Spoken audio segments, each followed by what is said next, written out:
اسماعیل بن خالد نے بیان کیا،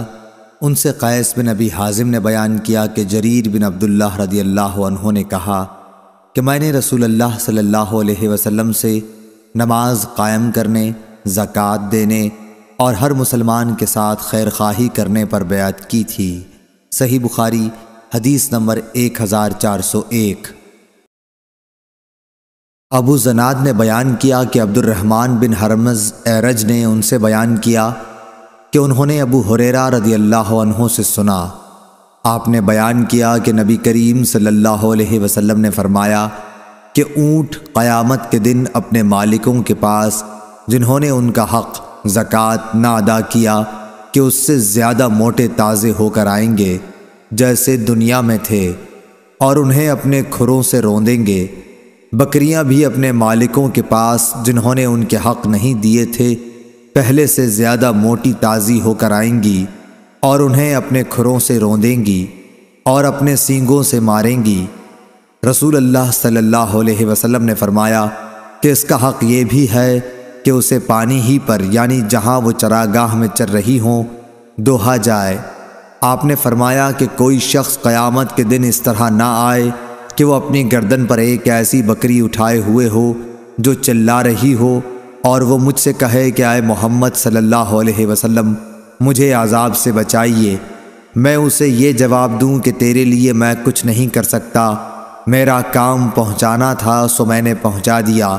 اسی طرح کوئی شخص اپنی گردن پر اونٹ لیے ہوئے قیامت کے دن نہ آئے کہ اونٹ چلا رہا ہو اور وہ خود مجھ سے فریاد کرے اے محمد صلی اللہ علیہ وسلم مجھے بچائیے، اور میں یہ جواب دے دوں کہ تیرے لیے میں کچھ نہیں کر سکتا،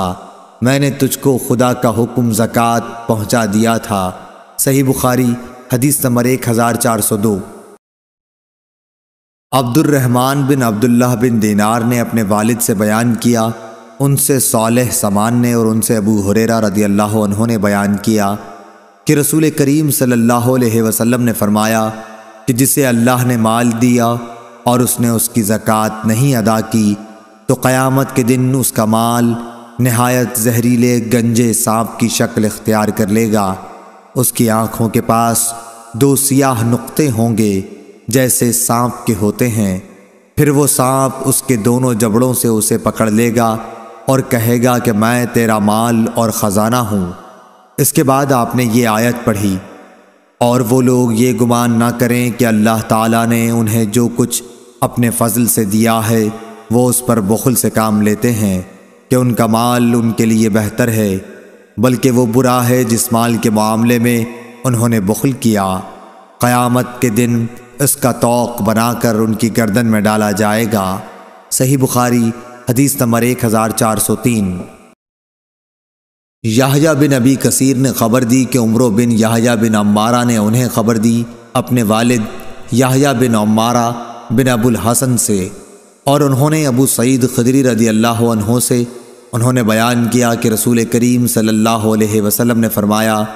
5 اوقیہ سے کم چاندی میں زکوٰۃ نہیں ہے،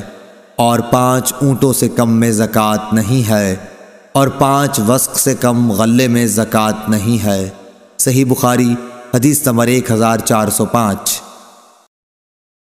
زید بن وہب نے کہا کہ میں مقام ربضہ سے گزر رہا تھا کہ ابو ذر رضی اللہ عنہ دکھائی دیے، میں نے پوچھا کہ آپ یہاں کیوں آ گئے ہیں؟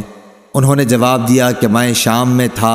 تو معاویہ رضی اللہ عنہ سے میرا اختلاف قرآن کی آیت جو لوگ سونا اور چاندی جمع کرتے ہیں اور انہیں اللہ کی راہ میں خرچ نہیں کرتے کے متعلق ہو گیا۔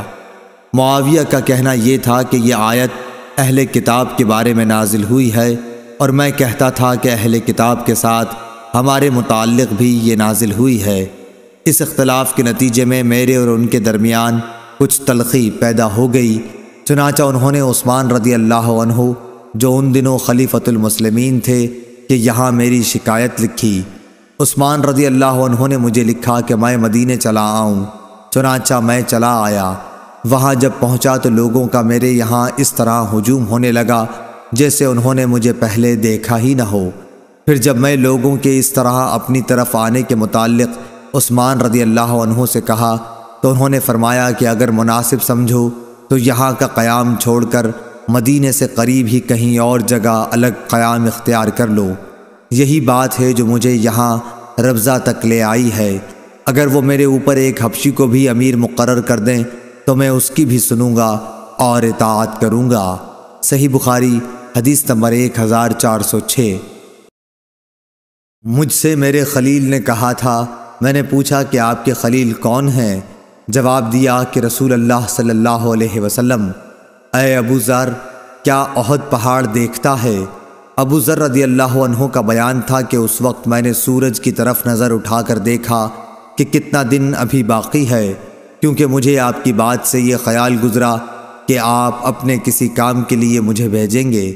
میں نے جواب دیا کہ جی ہاں، احد پہاڑ میں نے دیکھا ہے۔ آپ نے فرمایا کہ اگر میرے پاس احد پہاڑ کے برابر سونا ہو،